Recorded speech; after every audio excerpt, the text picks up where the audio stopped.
नमस्कार दोस्तों। प्रस्तुत है अंकिता भार्गव जी के द्वारा लिखी कहानी नई शहर।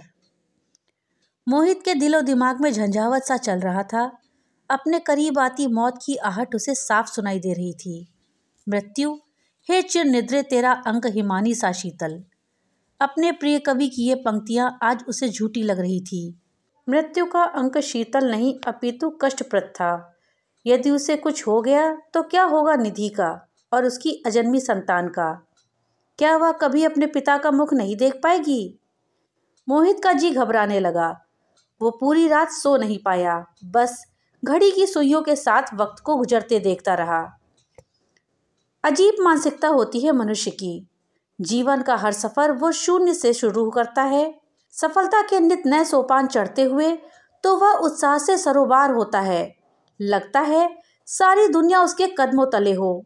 किंतु यदि उन ऊंचाइयों से गिरकर फिर उसी शून्य पर गिर पड़े जहां से चला था तो टूटकर बिखर जाता है।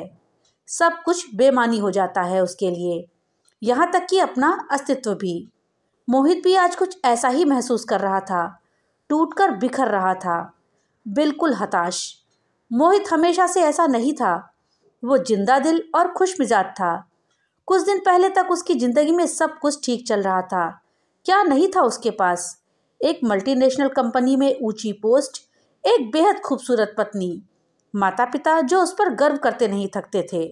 जल्द ही आने वाली संतान की कल्पनाओं में खोया वो खुशी के 7वें आसमान में विचर रहा था कि सब कुछ बिखर कर रह गया। जल्द कुछ नहीं हुआ था, बस कुछ दिनों से उसके सर में दर्द रहने लगा था। धुंधला धुंधला सा दिखाई देता था। कल तो हल्का सा चक्कर भी आ गया। उसे लगा चश्मे का नंबर बढ़ गया है, दिखा लेना चाहिए। शायद उसकी समस्या गैजेट्स की देन ही थी। भैया, मुझे लगता है मेरे चश्मे का नंबर बढ़ गया है। आप अपने आई स्पेशलिस्ट दोस्त विक्रांत के साथ मेरा अपॉइंटमेंट फिक्स करवा दो। अपॉइंटमेंट क्या होता है? मैं और शेफाली हॉस्पिटल जा रहे हैं, तुम भी साथ चलो, चेकअप हो जाएगा। निधि, जल्दी से मोहित का नाश्ता लगा दो, मयंक ने कहा। जी भैया। डॉक्टर विक्रांत ने चेकअप के बाद मोहित को चश्मे का नंबर बताने के बजाय कुछ और ही टेस्ट लिख दिए, जिन्हें पढ़कर मयंक के चेहरे का रंग उड़ गया। मोहित ने ऑफिस जाने की जल्दी में ध्यान नहीं दिया। अगले दिन मयंक मोहित को लेकर एक अन्य डॉक्टर सेन गुप्ता के पास पहुंचा। विक्रांत के टेस्ट की रिपोर्ट भी दिखाई। डॉक्टर विक्रांत भी साथ ही थे। सभी के चेहरों पर तनाव था। मोहित, तुम्हारा काम हो गया, तुम घर चले जाओ, तुम्हारी रिपोर्ट मैं ले आऊँगा, मयंक ने कहा। मोहित समझ गया था कि कुछ गड़बड़ है, तभी उसके भाई उसे जाने को कह रहे थे। वह जाने की बजाय दरवाजे की आड़ में खड़ा होकर उनकी बातें सुनने लगा। उनकी बातें सुनकर उसे अपने पाँव के नीचे जमीन खिसकती हुई महसूस हुई। उसे ब्रेन ट्यूमर था। मयंक ने मोहित को डॉक्टर सेन गुप्ता के केबिन से बाहर खड़े देख कुछ नहीं कहा। कहने के लिए कुछ था ही नहीं। घर पर सब उसका बेसब्री से इंतजार कर रहे थे। मयंक घर में किसी को कुछ भी बताना नहीं चाहते थे, पर उनके सवालों का सिलसिला एक बार शुरू हुआ तो सब कुछ जानकर ही खत्म हुआ।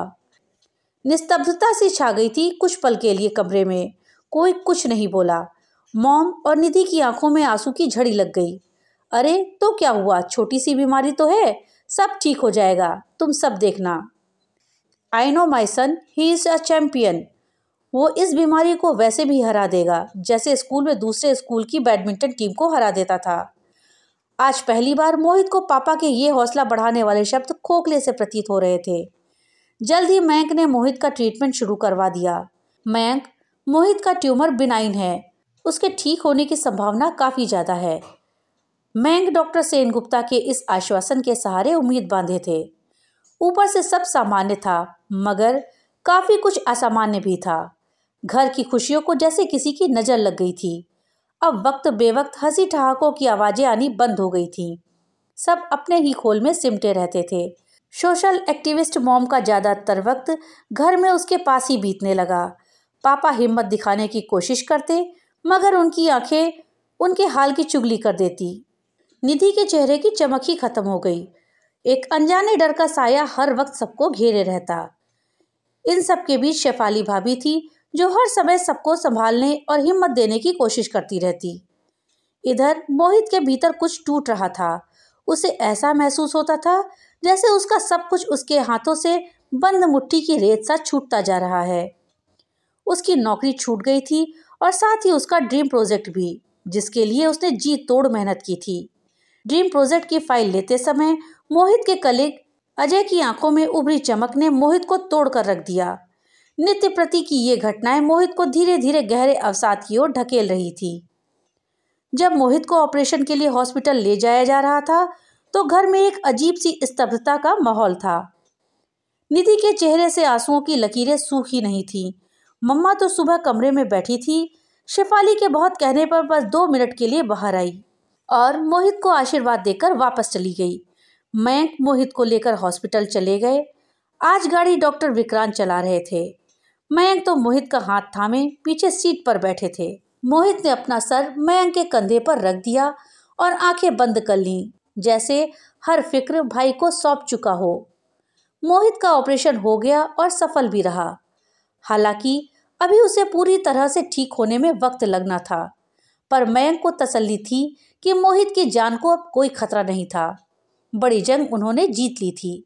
बाकी तो छोटी मोटी परेशानियां थीं जो धीरे धीरे ठीक हो जाएंगी। मोहित अभी आईसीयू में था।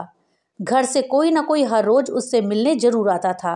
मयंक तो अपनी ड्यूटी के बाद का सारा वक्त मोहित के साथ ही रहते थे। एक दिन उन्होंने मोहित को मुस्कुराते हुए खुशखबरी सुनाई कि वो पिता बन गया है। उसे एक बहुत प्यारी सी छोटी सी बेटी हुई है। शेफाली की देखरेख में डिलीवरी ठीक से हो गई थी और अब निधि और उसकी बिटिया दोनों स्वस्थ थे। मयंक अपनी ही रो में मोहित से बातें कर रहे थे और वो जैसे कहीं दूर अपने आप में ही खोया हुआ था। उसे इस वक्त निधि के पास होना था, मगर वो तो यहाँ था, हॉस्पिटल के इस आईसीयू वार्ड में। उसने अपनी आंखें बंद कर ली, मानो सोने की कोशिश कर रहा हो। मोहित उसकी मनः स्थिति से वाकिफ थे, अतः उन्होंने उसे कुछ देर के लिए अकेला छोड़ दिया। एक रोज मोहित से मिलने शेफाली हॉस्पिटल आई और अपने पर्स से एक तस्वीर निकालकर उसकी आंखों के सामने कर दी। ये मोहित की बेटी की तस्वीर थी। उस तस्वीर के रूप में शेफाली जैसे मोहित के लिए जिंदगी की लहर ले आई थी। मोहित के भीतर भावनाओं का ज्वार सा उठा और उसी आवेग में उसके हाथ एक हल्का सा कंपन हुआ, जो मयंक से छुपा न रह सका। उछल पड़े मयंक, खुशी से उनकी आंखें भर आई। उसके बाद तो शेफाली ने वार्ड की दीवारों को नन्ही तस्वीरों से सजा दिया।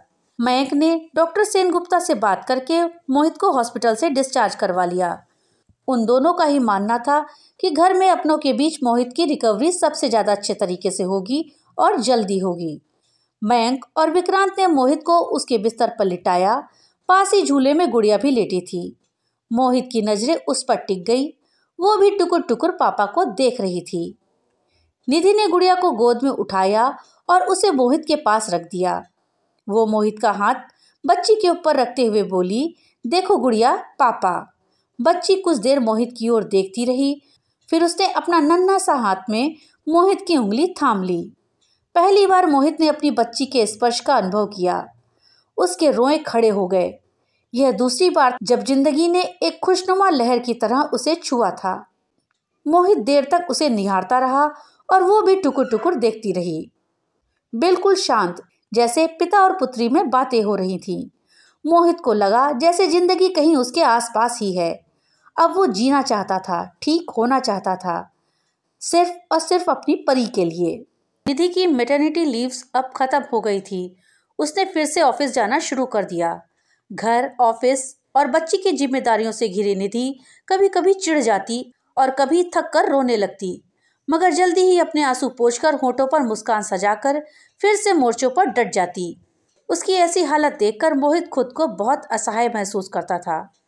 दिन भर घर के सभी लोग अपने अपने कामों में व्यस्त रहते थे। किसी के पास भी मोहित से बात करने के लिए ज़्यादा वक्त नहीं होता था, जबकि अब मोहित के पास वक्त ही वक्त था। उसे वो पुराने दिन याद आते जब वह अपनी व्यस्तता के चलते निधि और परिवार को वक्त नहीं दे पाता था और कभी कभी तो निधि को नाहा की डांट भी देता था। अब उसे अपनी पुरानी गलतियों पर पछतावा हो रहा था। तब उसके पास किसी की बातें सुनने का वक्त नहीं था। आज जब वक्त था तो कोई उसके पास नहीं था जो उससे बातें कर सके सिवाय परी के। वो सारा दिन परी के साथ खेलता, सारी दुनिया की बातें कर लेता और परी भी अपने पापा का पूरा साथ देती। मोहित समय के साथ ठीक हो रहा था और परी भी बड़ी हो रही थी। मोहित वॉकर लेकर चलने भी लगा था तो परी भी अब घुटनों के बल जमीन नापने लगी थी। निधि ने उसके पाँव में छोटी छोटी पायल पहना दी थी। पायल की रुंझुन से चौंक कर जब नन्ही परी इधर उधर देखने लगती तो मोहित हंस देता। धीरे धीरे हालात खुशनुमा हो रहे थे।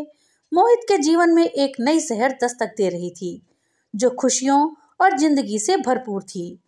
मोहित भी निधि का हाथ थामकर अपनी नन्ही सी परी के लिए इस नई शहर का स्वागत करने के लिए तैयार था।